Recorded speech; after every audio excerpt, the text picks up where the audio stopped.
Dragon's Crown Week is coming to an end, and what better way to celebrate than to use our 5th and final exclusive video to show off some of the game's many enemies and bosses from the first 6 levels.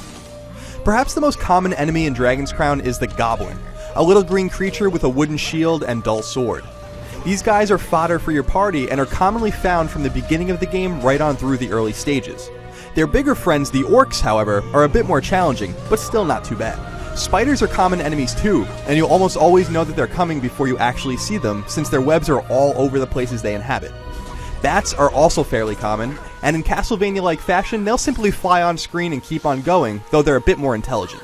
Speaking of Castlevania, there are creatures in Dragon's Crown that look a great deal like the famous fishmen from that series. These guys are well armed, however, and will aggressively attack you with their tridents. The palette swap of these guys are found on land instead of water and carry a spear instead of a trident, but they're essentially the same otherwise. Oh, and you'll encounter regular fish too. Not the most daunting enemies in the world, but ones that are only susceptible to attack when they jump out of the water to attack you. Creepy crawlies such as snakes and scorpions are found all over Dragon's Crown. Indeed, snakes are some of the first creatures you'll encounter, and while they're easy to kill and not very strong, they can grab you and constrict you if you get too close. Magical tree-like creatures are some of the strongest enemies you'll encounter early in the game. These tree trunks aren't powerful offensively, but they can take an incredible amount of damage before being felled. Consider having magic users in your party use fire magic to create constant burn damage. Spellcasters with their flowing robes and powerful magic will start to taunt you beginning on the game's 3rd stage. They are defensively weak, so strike at them quickly, but beware. They can teleport around and give you quite the runaround as they cast their spells. The enchanted worms and mushrooms that sometimes accompany them are nothing more than mere annoyances, though mushrooms in particular come in great numbers at times and can be hard to strike. Ghosts are the most interesting enemies you meet early on in Dragon's Crown because they are completely unsusceptible to standard attacks.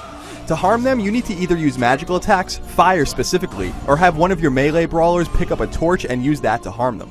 Zombies and skeleton knights are the final standard enemies worth discussing, and they usually come at you together, or at least on the same stage.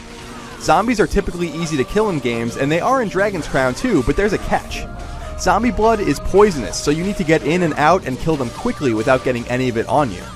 Skeleton knights, on the other hand, can take care of themselves in battle and can both deal and withstand a lot of damage.